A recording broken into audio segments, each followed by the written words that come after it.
ಅಲ್ಲ, ನನಗೆ ಪ್ರತಿ ಸಲ ಇವ್ರ ಕೇಸ್ ದಿನ ಬಂದಾಗ ಅದೇ ಯೋಚನೆ ಆಗೋದು. ಇವ್ರ ಕೇಸ್ ನಾನು ಹ್ಯಾಂಡಲ್ ಮಾಡ್ತಾ ಇದ್ದೀನ ಅಥವಾ ನನ್ನ ಕೇಸ್ ಇವ್ರು ಹ್ಯಾಂಡಲ್ ಮಾಡ್ತಾ ಇದ್ದಾರಾ ಗೊತ್ತಾಗ್ತಾ ಇಲ್ಲ. ದಿನ ನಾನು ಇವ್ರುಗಳಿಗೆ ಕಾಯೋದೇ ಆಗಿದೆ ಹೊರತು ಇವ್ರುಗಳು ಬಂದು ನಂಗೆ ಕಾಯ್ತಾ ಇಲ್ಲ. ಅಲ್ಲ, ನನಗೇನಾಗಿದೆ ಅಂತ ನಾನೇ ಕ್ವೆಶನ್ ಮಾಡ್ಕೋಬೇಕು. ಏನೋ ಹಳ್ಳಿ ಜನ ಮುಗ್ದ್ರು ಅನ್ಸಿದ್ರು ಅಂತ ಒಪ್ಕೊಂಡ್ರೆ ಹಿಂಗೆ ಮಾಡ್ತಾರಲ್ಲ. ಒಂದಿನ ಗಂಡ ಕಾಯಿಸೋದು, ಇನ್ನೊಂದು ದಿನ ಹೆಂಡತಿ ಕಾಯಿಸೋದು. ನಾನು ಏನು ಮಾಡೋಕ್ಕೆ ಬೇರೆ ಕೆಲಸ ಇಲ್ಲ, ಇವ್ರದ್ದೊಂದೇ ಕೇಸ್ ನನಗೆ ಅಂದ್ಕೊಂಡಿದ್ದಾರೆ ಹೆಂಗೆ ಅಂತ. ಜಾಸ್ತಿ ಬೈಯಣ್ವಾ ಆ ಹುಡುಗಿ ಕಣ್ಣಲ್ಲಿ ನೀರು ಹಾಕಕ್ಕೆ ಶುರು ಮಾಡುತ್ತೆ. ಪಾಪ ಅನಿಸುತ್ತೆ. ಇದು ಎಲ್ಲಿಂದ ಗ್ರಾಚಾರನಪ್ಪ. ಈ ಅಶ್ವಿನಿ ಇಲ್ಲಿ ಬಂದು ಇಲ್ಲ, ಫೋನು ಎತ್ತುತ್ತಿಲ್ಲ. ಅವತ್ತು ನೋಡಿದ್ರೆ ಬಾಯಿಗೆ ಬಂದಂಗೆ ಬೈದು ಫೋನ್ ಇಟ್ಲು. ನಾನು ಬಂದು ಅವಾಗ್ಲಿಂದ ಕಾಯ್ತಾ ಇದ್ದೀನಿ, ಇನ್ನೂ ಬರಲ್ಲ. ಥೂ, ಎಲ್ಲಿಂದ ಗ್ರಾಚಾರನಪ್ಪ ಇದಂತ. ಅಲ್ಲಿ ಯಾರೋ ಒಬ್ರು ಲಾಯರ್ ಕಾಯ್ತಾ ಇದ್ದಾರೆ. ಇವರೇನಾ? ನಾನು ಅವ್ರ ಮುಖನೂ ನೋಡಿಲ್ಲ. ಏನಾರಾಗಲಿ ನೋಡೋಣ, ಒಳಗೆ ಹೋಗ್ತೀನಿ. ನಮಸ್ತೆ ಮೇಡಮ್, ನಿಮ್ಮ ಹೆಸರು ಮಮತಾನಾ? ಹೌದ್ರಿ, ನಾನೇ ಮಮತಾ ಲಾಯರ್. ಯಾರ್ರೀ ಬೇಕಿತ್ತು ನಿಮಗೆ? ಏನಕ್ರಿ ನನ್ನನ್ನು ಕೇಳ್ತಾ ಇದ್ದೀರಾ? ನಾನಿವಾಗ ಯಾವ ಕೇಸನ್ನು ತಗೊಳ್ತಾ ಇಲ್ಲ, ಇರೋವನ್ನೇ ಮುಗಿಸ್ಕೊಂಡ್ರೆ ಸಾಕಾಗಿದೆ. ಇರೋ ಬರೋ ಕೇಸು ಓನರ್ಸ್ ಎಲ್ಲರೂ ತಲೆನೋವಿನವ್ರೆ. ನಂಗೆ ಈಗ ಮತ್ತೆ ಯಾವುದೂ ಹೊಸ ಕೇಸ್ ತೊಗೊಳಕ್ಕೆ ಪುರ್ಸೋತಿಲ್ಲ. ಅದೆಲ್ಲ ಮಾತಾಡಬೇಕು ಅಂದರೆ ನನಗೆ ಅಪಾಯಿಂಟ್ಮೆಂಟ್ ತೊಗೋಬೇಕು, ನನ್ನ PA ಹತ್ರ ಮಾತಾಡಿ ಆಮೇಲೆ ನನ್ನ ಹತ್ರ ಬರಬೇಕು. ಸಡನ್ನಾಗಿ ಬಂದು ನನ್ನ ಹತ್ರ ಹಿಂಗೆ ಮಾತಾಡ್ಸಂಗಿಲ್ಲ. ಇಲ್ಲಿ ಯಾರೋ ಒಬ್ಬರು ನನ್ನ ಕಕ್ಷಿದಾರಕ್ಕೆ ಬರ್ತೀನಿ ಅಂದಿದ್ರು, ಹಂಗಾಗಿ ಅವ್ರಿಗೆ ಕಾಯ್ತಾ ಇದ್ದೀನಿ ಅಷ್ಟೇ. ಹಾಗಂತ ನಂಗೆ ಮಾಡೋಕ್ಕೆ ಬೇರೆ ಕೆಲಸ ಇಲ್ಲದೆ ನಿಂತಿದ್ದೀನಿ ಅಂತ ಅಲ್ಲ. Okay madam. ಅಲ್ಲ, ನಾನು ಇವರು ಅಶ್ವಿನಿ ಇದ್ದಾರಲ್ಲ ಅವ್ರ ಕಡೆಯವರು. ಅವರು ಮಮತಾ ಲಾಯರ್ನ ಮೀಟ್ ಮಾಡಬೇಕು ಇವತ್ತು, ಹಾಗಾಗಿ ಇಲ್ಲಿಗೆ ಬನ್ನಿ ಅಂದಿದ್ರು, ಹಾಗಾಗಿ ಬಂದಿದ್ದೀನಿ. ನೀವು ಇಲ್ಲಿ ನಿಂತಿದ್ರಲ್ಲ, ನಂಗೆ ನೀವೇ ಅಂತ ಅನಿಸ್ತು, ಅದಕ್ಕೆ ಮಾತಾಡಿಸ್ದೆ ಅಷ್ಟೇ. ನಾನೇನು ಹೊಸದೇನು ಕೇಸ್ನ ಫೈಲ್ ಮಾಡೋಕ್ಕೆ ಬಂದಿಲ್ಲ ಮೇಡಮ್. ಅಶ್ವಿನಿ ಕಡೆಯವರ ನೀವು? ನೀವು ಹೇಮಂತ? ಹ್ಞೂ ಮೇಡಮ್, ನಾನೇ ಹೇಮಂತ್. ನಾಚಿಕೆ ಆಗಲ್ವನ್ರಿ ನಿಮಗೆ? ಹಾಂ, ಏನು ಜನನ್ರಿ ನೀವು? ನಿಮಗೋಸ್ಕರ ಅವತ್ತು ಎಲ್ಲರೂ ಬಂದು, ನಾನು, ನನ್ನ ಅಸಿಸ್ಟೆಂಟ್ ಲಾಯರ್ಗಳು ಎಲ್ಲರೂ, ಜೂನಿಯರ್ ಬೇರೆ ಲಾಯರ್ಗಳು ಎಲ್ಲರೂ ಬಂದು ನಿಮ್ಮ ಕೇಸ್ ಸ್ಟಡಿ ಮಾಡಿ ನಿಮಗೋಸ್ಕರ ಸಿಗ್ನೇಚರ್ ಹಾಕಕ್ಕೆ ಬರ್ತೀರಾ ಅಂತ ಕಾಯ್ತಾ ಇದ್ರೆ ಬರಲೇ ಇಲ್ಲಲ್ರಿ. ಥೂ, ನೀವ್ಯಾವ ಥರ ಮನುಷ್ಯರಿ? ಮತ್ತು ಹೇಳ್ಕೊಳಕ್ಕೆ ನೀವು ಗೌರ್ಮೆಂಟ್ ಸರ್ವೆಂಟು, ಅದೇನು ಸರ್ವ್ ಮಾಡ್ತಿರೋ ಏನೋ ನನಗಂತೂ ಗೊತ್ತಿಲ್ಲ.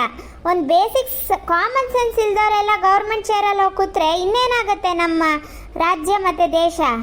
ನಿಮ್ಮಂಥವ್ರು ಇರೋಕ್ಕೆ ಹಿಂಗಾಗಿರೋದು. ಒಂದು ಸ್ವಲ್ಪನಾರು ಕಾಮನ್ ಸೆನ್ಸ್ ಇದೆಯೋ ಇಲ್ವೋ ನಿಮಗೆ? ಟೈಮ್ ಸೆನ್ಸ್ ಇದೆಯನ್ರಿ ನಿಮಗೆ? Madam, sorry madam. ಯಪ್ಪ, ಯಾರು ಗುರು ಇವಳು ಲಾಯರು? ಅವಳು ಅಂದ್ರೆ ಅವ್ನು ದುಗ್ದವಳೆ, ಈಗ ಇವಳ್ದೊಂದು ರೌಂಡ್ ಶುರುವಾಗಿದೆ. ಏನು ಸಾರಿ? ನಿಮ್ಮ ಸಾರಿ ನಿಮ್ಮ ಹತ್ರನೇ ಇಟ್ಕೊಳ್ಳಿ. ಹಂಗಾರೆ ನಾನು ಕೇಸ್ ಇದ್ದಾಗ ಬರಲ್ಲ, ನೆಕ್ಸ್ಟ್ ಡೇ ಬಂದ್ಕೊಂಡು ಸಾರಿ ಅಂತೀನಿ, ನಡೆಯುತ್ತನ್ರಿ ನಿಮಗೆ? ನಿಮ್ಗೇನು, ನೀವೆಲ್ಲ ಏನು ಅಂದ್ಕೊಂಡಿದ್ದೀರಾ ಅಂತಲೇ ಅರ್ಥ ಆಗಲ್ಲ. ನಿಮಗೆಲ್ಲ ಮದುವೆ ಅನ್ನೋದೇ ಹುಡುಗಾಟ ಆಗಿದೆ ಅಲ್ಲ? ಏನಕ್ರಿ ಆ ಹುಡುಗಿಗೆ ಅಷ್ಟು ಟಾರ್ಚರ್ ಕೊಟ್ಟಿದ್ದೀರಾ? ಪಾಪ ಏನೋ ಒಳ್ಳೆ ಜನ, ಹಂಗಾಗಿ ನಿಮ್ಮ ಬಗ್ಗೆ ಕಂಪ್ಲೇಂಟ್ ಮಾಡಿಲ್ಲ. ಒಂದು ಚೂರು ಎಲ್ಲರೂ ಕಂಪ್ಲೇಂಟ್ ಮಾಡಿದ್ರೆ ಒದ್ದು ಒಳಗಾಗ್ತಾರೆ ನಿಮ್ಮನ್ನೆಲ್ಲ. ಏನ್ರಿ ಆಗಿದೆ ನಿಮಗೆಲ್ಲ? ಇಲ್ಲ ಮೇಡಮ್, ನಾವೇನು ಟಾರ್ಚರ್ ಕೊಟ್ಟಿಲ್ಲ ಅವಳಿಗೆ.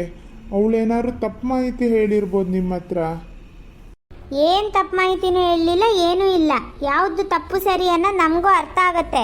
ನಾನೇನು ಇವತ್ತು ನಿನ್ನೆಯಿಂದ ಸರ್ವಿಸಲ್ಲಿಲ್ಲ. ನಂದೇ ನಿಮ್ಮದೊಂದೇ ಫಸ್ಟ್ ಕೇಸ್ ಅಲ್ಲ, ಆಯಿತಾ? ಪಾಪ ಆ ಹುಡುಗಿನೂ ಏನೂ ಹೇಳಿಲ್ಲ. ಅವ್ರ ತಂದೆ ನನ್ನ ಹತ್ರ ಎಲ್ಲ ಹೇಳಿದ್ರು ಡೀಟೇಲ್ ಆಗಿ. ಆ ಹುಡುಗಿಗೇನೂ ಇಲ್ಲ. ನಿಮ್ಮ ಕಾಟದಿಂದ ಮುಕ್ತರಾಗಿ ಒಂದು ಡೈವರ್ಸ್ ಬೇಕಾಗಿದೆ ಅಷ್ಟೇ. ಮದುವೆ ಆಗಿನೂ ನೆಟ್ಟಕ್ಕೆ 1 ವರ್ಷ ಆಗಿಲ್ಲ, ಇಷ್ಟು ಬೇಗ ನಿಮ್ಮ ನಾಟಕಗಳಲ್ಲ? ಆ ಚಂದಕ್ಕೆ ನೀವು ಏನಕ್ರಿ ಮದುವೆ ಆಗ್ತೀರಾ? ಬೇರೆಯವ್ರ ಮನೆ ಹೆಣ್ಮಕ್ಳು ನೀವು ನಿಮ್ಮನೆ ಕರ್ಕೊಂಡೋಗಿ ಏನಕ್ಕೆ ಕಣ್ಣೀರು ಹಾಕ್ಸ್ತೀರಾ? ಅಷ್ಟಿದ್ರೆ ನೀವುಗಳೆಲ್ಲ ಮದುವೆನೇ ಆಗಬಾರ್ದು, ಹಾಗೆ ಬಿದ್ದು ಸಾಯ್ಬೇಕು. ಅವಾಗ ಅರ್ಥ ಆಗುತ್ತೆ ನಿಮಗೊಂದು ಹೆಣ್ಣಿನ ಬೆಲೆ. ಇಷ್ಟು ವರ್ಷ ಅವ್ರ ಅಪ್ಪ ಅಮ್ಮ ಒಂದು 20-25 ವರ್ಷ ಕಷ್ಟಪಟ್ಟು ಓದಿಸಿ ಬರ್ಸಿ ಮಕ್ಕಳನ್ನ ಸಾಕಿ ಏನೋ ಒಂದು ಖುಷಿಯಿಂದ ಮದುವೆ ಮಾಡಿಕೊಟ್ರೆ ಇವಾಗ ನಿಮ್ಮ ನಾಟಕಗಳಲ್ಲ? ನಿಮಗೆ ತಲೆಯಲ್ಲಿ ಬುದ್ಧಿ ಇಲ್ಲನ್ರಿ? ಎಲ್ಲದೂ ನಿಮ್ಮ ತಾಯಿ ಹೇಳ್ದಂಗೆ ನಿಮ್ಮ ತಂಗಿ ಹೇಳ್ದಂಗೆ ಕೇಳ್ತೀರಂತಲ್ಲ? ಅಲ್ಲ ಕೇಳಿ, ನಾವೇನು ಬೇಡ ಅನ್ನಲ್ಲ. ಹಂಗಂತ ಪೂರ್ತಿ ಒಂದು ಸೆಲ್ಫ್ ಡಿಸಿಷನ್ ತಗೊಂಡಷ್ಟು ಕೆಪಾಸಿಟಿ ನಿಮಗಿಲ್ಲ ಅಂದರೆ ಮತ್ತೆ ಏನಕ್ಕೆ ಮದುವೆ ಆಗ್ತಿರ್ರಿ ನೀವೆಲ್ಲ? ಏನಾದ್ರು ಅವ್ರು ಒಳ್ಳೇದು ಹೇಳಿದ್ರೆ ನಿಮ್ಮ ಲೈಫಿಗೆ ಒಳ್ಳೇದಾಗಂತದ್ದು ಹೇಳಿದ್ರೆ ಅದರಲ್ಲಿ ಅರ್ಥ ಮಾಡಿಕೊಂಡು ಜೀವನ ಕಳ್ವಡಿಸ್ಕೊಳ್ಳೋದ್ರಲ್ಲಿ ಅರ್ಥ ಇದೆ. ಎಲ್ಲ ಸುಮ್ಮನೆ ಕಂಪ್ಲೇಂಟ್ ಹೇಳ್ತಾರೆ, ನಿಮ್ಮಿಬ್ರನ್ನ ದೂರ ಮಾಡೋಕ್ಕೆ ನೋಡ್ತಿದ್ದಾರೆ ಅಂದರೆ ನಿಮ್ಮ ಲೈಫಿಗೆ ಏನು ಬೇಕು ಅನ್ನೋಷ್ಟು ಡಿಸಿಷನ್ ತೊಗೊಳಕ್ಕಾಗಲ್ಲವನ್ರಿ ನಿಮಗೆ? ಆ ಹುಡುಗಿನ ನೋಡಿದ್ರೆ ಇವಾಗಿನ ಕಾಲದ ಹೆಣ್ಮಕ್ಳು ಇದ್ದಂಗೂ ಇಲ್ಲ. ಪಾಪ ತುಂಬ ಅಡ್ಜಸ್ಟ್ ಆಗುತ್ತೆ ಆ ಹುಡುಗಿ. ನನಗೇನೆ ಇಲ್ಲಿ ನಂದು ಕೇಸ್ ಫೈಲ್ಗೋಸ್ಕರ ಬರ್ತಾ ಇದ್ರ ಅಪ್ಪ ಮಗಳು, ಅವಾಗಲೇ ಇಂಟ್ರಾಕ್ಷನಲ್ಲೇ ಪಾಪ ಒಳ್ಳೆ ಹುಡುಗಿ ಅನಿಸ್ತು. ಹಾಂ, ನೀವೆಂತವ್ರಿ ನೀವು? ಎಂಗೇಜ್ಮೆಂಟ್ ಆದಾಗಿಂದನೂ ಸರಿಯಾಗೂ ಮಾತಾಡ್ತಿಲ್ಲಂತೆ. ಅವರೇ ಊರಲ್ಲೆಲ್ಲ ಹೇಳಿದ್ರಂತೆ ಮದುವೆ ಮಾಡಿ ಕೊಡಬೇಡಿ ಆ ಹುಡುಗಿಗೆ ಅಂತ. ಆದರೆ ಏನೋ ಅವ್ರ ಅಪ್ಪ ಪಾಪ ಮಾಡಿಕೊಟ್ಟಿದ್ದಾರೆ. ಅಂಥದಕ್ಕೂ ಬೆಲೆ ಉಳಿಸ್ಕೊಳಕ್ಕಾಗಿಲ್ವಾ ನಿಮಗೆ? ನೀವು ಹೇಳೋದು ನಂಗೆ ಅರ್ಥ ಆಗ್ತಿದೆ ಮೇಡಮ್, ಆದರೆ ನನಗೆ ಏನು ಮಾಡಬೇಕು ಅಂತಲೇ ಗೊತ್ತಾಗ್ತಿಲ್ಲ. ನಾನು ಇವಾಗ ಯೋಚನೆ ಮಾಡ್ತಾ ಇದ್ದೀನಿ. ಇಷ್ಟು ದಿನ ಮನೇಲಿ ಬೇರೆ ಇದನ್ನ, ಮನೆಯಲ್ಲಿ ಆಫೀಸಲ್ಲಿ ಎಲ್ಲ ಅದೇ ಯೋಚನೆ. ನನ್ನ ಫ್ರೆಂಡ್ಸ್ ಒಂದು 4-5 ಜನದ ಹತ್ರನೂ ಮಾತಾಡಿದೆ. ನನಗೀಗ ಏನು ಮಾಡಬೇಕು ಅಂತಲೇ ಅರ್ಥ ಆಗ್ತಿಲ್ಲ ಮೇಡಮ್.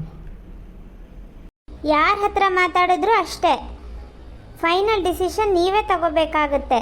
ಬೇರೆ ಯಾರ್ಯಾರಾಗಲಿ, ಫ್ರೆಂಡ್ಸ್ ಆಗಲಿ, ಲಾಯರ್ ಆಗಲಿ, ಕೌನ್ಸಿಲರ್ ಆಗಲಿ, ಯಾರೇ ಆಗಲಿ ಅವರೆಲ್ಲ ಸಜೆಷನ್ ಕೊಡ್ಬೋದು.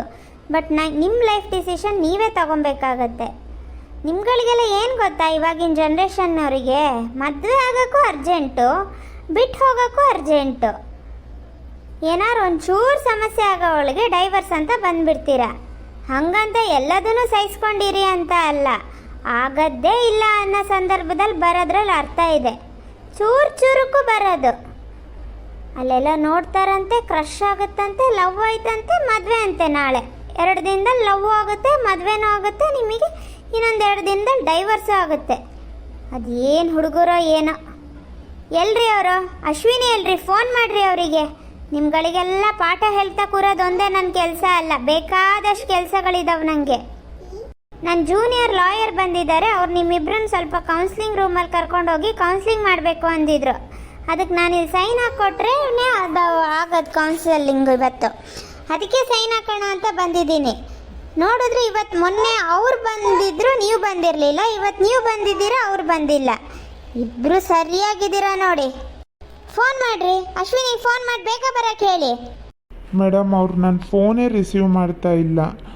ಇಫ್ ಯು ಡೋಂಟ್ ಮೈಂಡ್ ನೀವೇ ಫೋನ್ ಮಾಡ್ತೀರಾ? ನಿಮ್ಮ ಅವತಾರಕ್ಕೆ ಇನ್ಯಾರು ಫೋನ್ ಎತ್ತುತ್ತಾರೆ? ಸರಿ, ಇನ್ನೇನು ಮಾಡಲಿ, ಕೇಸ್ ತಗೊಂಡಿರೋ ಕರ್ಮಕ್ಕೆ ಅದನ್ನು ನಾನೇ ಮಾಡ್ತೀನಿ. ಒಳಗಡೆ ನನ್ನ ಚೇಂಬರ್ ಇದೆ, ಅಲ್ಲಿ ಕೂತಿರ್ತೀನಿ, ಬನ್ನಿ. Okay madam.